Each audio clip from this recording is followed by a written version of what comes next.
A good evening, this is Nerdist the Human, and welcome to my artillery only challenge. We'll be playing Medieval 2 Total War, and of course, to play this challenge, I wanted to access all of the toys. Now, the ballista, catapult, trebuchet are available across the board, but the gunpowder units vary a lot.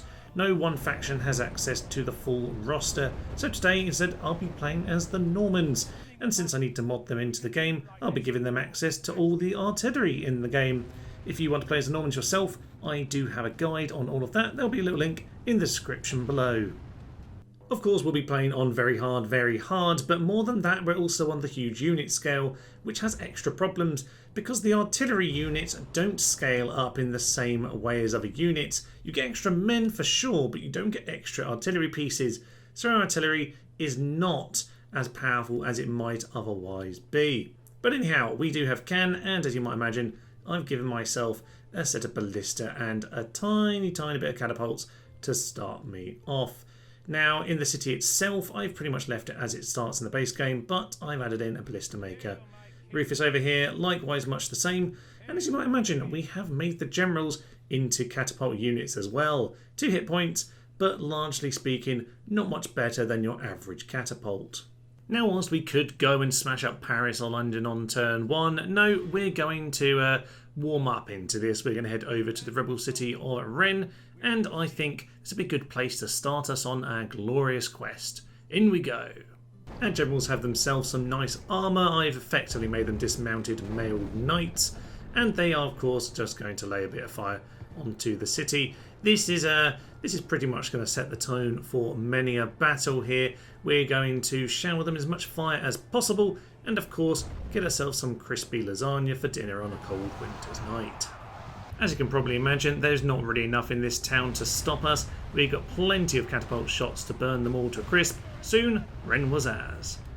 Unfortunately, the Saxons decided to reverse history and invade Normandy instead, so we'd soon have to go and defend our castle. With no one to guard the walls, this got surprisingly difficult very quickly, and it probably didn't help that our catapults were actually shooting down our own gates and celebrating that very fact.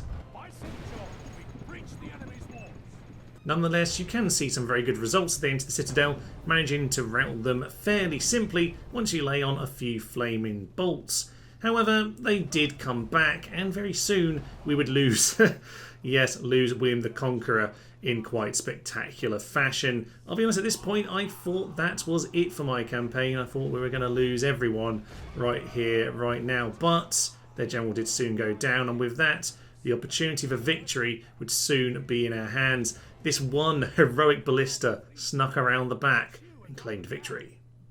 And before long, the mentalist Portuguese had obviously turned up in northern France, and the Saxons had to send another full stack army to take on Cannes. Wouldn't be stopping that, but I would, however, be able to counter-invade into England. So, in we go. I'll be honest, the Battle of Hastings, or the Battle of Battle as it should probably be known, went an awful lot better than this one here. One of the main tactics with the artillery armies, of course, is to shoot them down with fire and hope they break before they arrive at you.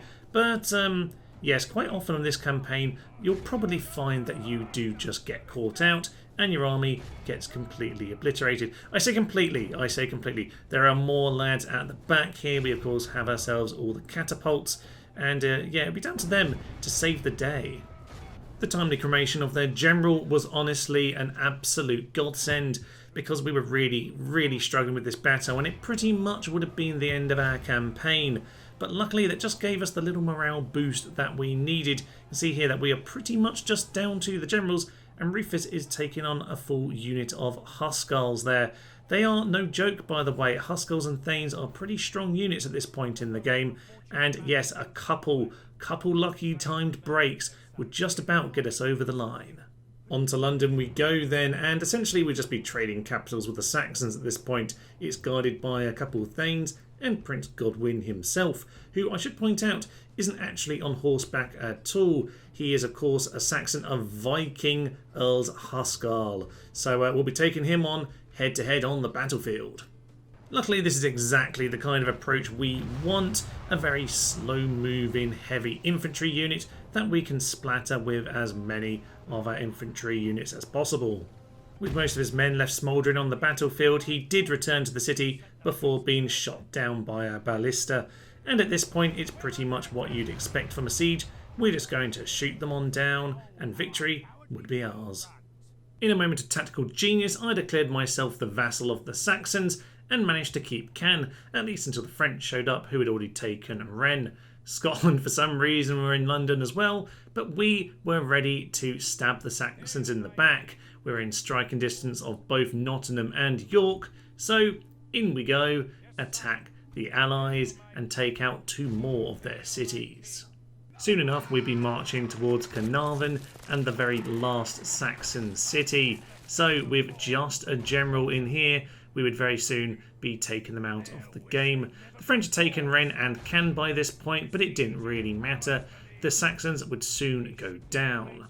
A simple enough victory, as I'm sure you can imagine, and with that, our first big stumbling block had been complete.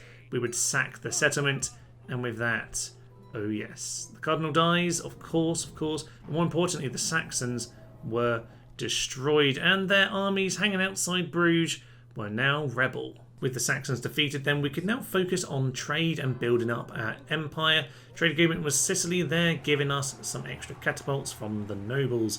And indeed, we'd now be building up our empire and building up our armies. Of course, William the Conqueror was actually killed in Caen on this run here, but no, Rufus will continue to build the empire in England, and of course that little chunk of Wales over there.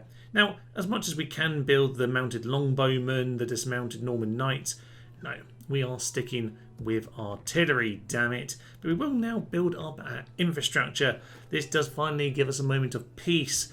Prince Rufus now, well, I should say Duke Rufus, King Rufus, will be building up his forces. Scotland one day will have to go down. And as for the French, well, we got to plot how to take back Caen one day. With the Spanish sniffing the same pot of glue as the Portuguese and invading Wales, we would meanwhile focus on Scotland, who hadn't quite invaded London or Bruges yet. So down Edinburgh would go.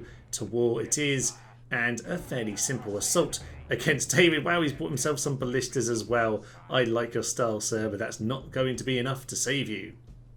Back came the perfidious Portuguese, though this time invading London. I've honestly not seen this one before, although I guess I normally don't quite let them take Carnarvon. Nonetheless, it is quite a sizable force here, a fair bit of experience on them, albeit no general. This would very much test how well we can fight off strong armies. This battle did illuminate one particular tactic that would be incredibly helpful going forward, albeit one that does feel a little bit cheap. Yes, the Portuguese are just standing here, and basically if I decide to sally from any siege, well, this is kind of what happens. It's almost like in Rome Total War on version 1.0 before any of the patches, when you could just, yes, stand on the city walls and shoot the entire army. Now, they're not quite within range of the city, but this isn't an awful lot better from an AA point of view. Nonetheless, I guess for the time being, we'll take this as another glorious, glorious victory. With the Portuguese incinerated then, it was time to move back north towards the Scottish, who had pretty much left all their forces down in Belgium. It was simple enough, of course, to stroll into Inverness, and from here they only would have Dublin left. So with that sacked, we could soon move on. Yes, the little Iberian dance is still going on over there in Wales. We would get into them too in time. More importantly, though, we had one final stumbling block with the Scottish at the Battle of Glenwilly, and this is pretty much a full stack from us taking on a Scottish army in the field. So this one would be fairly interesting. These big open battles are normally pretty darn tight affairs. Duke Rufus was getting closer and closer to the Holy Grail, conquering all of the British Isles. The same can't be said for the Scottish, though. We soon put a match to him, and that probably helped us quite a lot in this battle. Normally the way these go is that you get a lot of early damage. They often decide to turn back and not quite engage you, which is very, very helpful because it means that you can shoot them all the more. That is indeed exactly what happened here. By this point I knew the way these battles went, and we had a fairly clear formation set. The ballista at the front to get some nice volleys off, and really just to eat the charges, whilst the archers at the back just send the flaming shots into the crowds. Nonetheless, it does get rather messy in these battles, particularly as they run away and start charging back into you. A lot of your artillery pieces are then not actually hooked up, and you're not really laying the fire that you want to. Nonetheless, we would soon push them away, and victory would once again be ours, and with that, Dublin was not far away. We were now so close to having all of the British Isles under our control. Even if, actually it's only a few settlements here, it felt like a big thing indeed. Into Carnarvon we go to take on the final Portuguese armies. A fairly standard formation for us. Up on the hill then, ballistas at the front doing what damage they can, and inevitably eating as much of the charge as possible. They weren't so good, however, at eating my own blazing onager shots, which occasionally would destroy my own ballista, but to be honest they're fairly expendable, and it seemed like the Portuguese weren't really getting through them either, and that pretty much would just leave the main army with King Alfonso. He, however, seemed to want to hide away in the corner, claiming us a very close victory indeed. But this had a little sting in the tail for the Portuguese, which I didn't even realise in the making of this battle. The eagle-eyed amongst you may have noticed that he was indeed fighting to the death, so with that we got ourselves a rather cheap victory, but I don't feel that bad about it because I didn't even realise myself. But the Scottish were now turning up with a new navy, so it was time to head into Dublin. Once again, not really defended well at all, so in we'd go, and the Scottish with that would finally be defeated. Glorious times indeed. And that would mean the British Isles were officially now fully under our control. Between turns 45 and 94, we built up our economy and decided to prep our invasion forces. The Danish were annoying me in the east, so I had some boats blocking them, as well as the Portuguese, of course. We would no longer face those invasions in Carnarvon. Instead, we would be launching our attacks into Iberia. We've launched lots and lots of armies down here, plenty of agents. Pamplona would be simple enough to go down, just a few units in there. But we were also sending boats around to the west coast, down to Lisbon. As I say, a few more armies, plenty of trebuchets these days, a big pile of agents to help us do all the dirty work, and a very, very experienced set of ballista now. At this point, we were pretty much ready to launch attacks against those who had really annoyed us during our early days in Britannia. It wasn't long until Lisbon, Zaragoza and Pamplona were all under our control, and with that, the end of the dastardly Portuguese, who as ever were rather irritating. But hey ho, with that we could then focus on the rest of the Spanish forces on the peninsula. The Moors were fairly happy of us for the time being, so our armies could go and waltz into Toledo without too many troubles. Shortly enough, Toledo and Leon were under my control, and the Spanish were down to just the citadel at Valencia. Honestly, by this point, our experience was really carrying the battle for us. We're incredibly accurate with our blazing shots, and to be honest, I knew how to defeat all my foes. But there was one new foe on the horizon. It turns out the Pope gets a little bit snooty when you start genociding all the Catholic factions, so he personally came over to take on Zaragoza.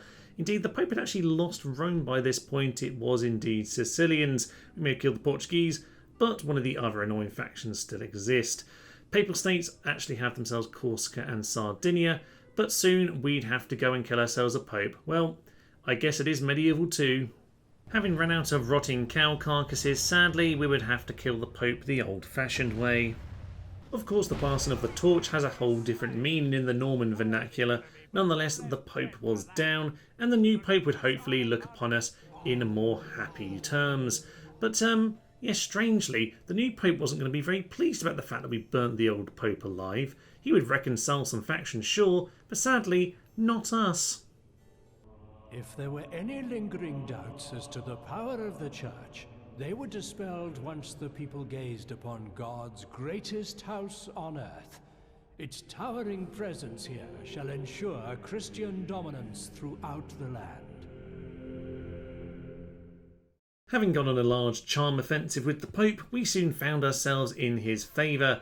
40,000 florins does a remarkable job, as well as a few of the churches, of course. But we also had ourselves some brand new weapons. Oh, things are about to get glorious. With all the toys of the gunpowder era soon coming up then, I think it's a good place to leave it here today. I don't usually do such a condensed video as this, so let me know what you think of it in the comments down below. I will though be having a part 2, when essentially it's the cannon only phase of the campaign.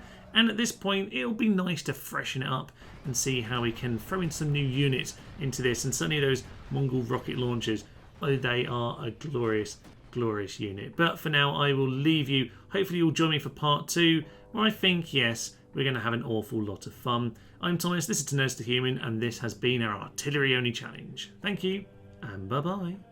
Have you heard the good news, my friends? Here's the good news! It's the Pope! Has the Pope ever done as badly as I'm doing as the Pope right now? God only knows. God only knows. Down goes the spoon of destiny. And there he goes! It took every last bolt we had.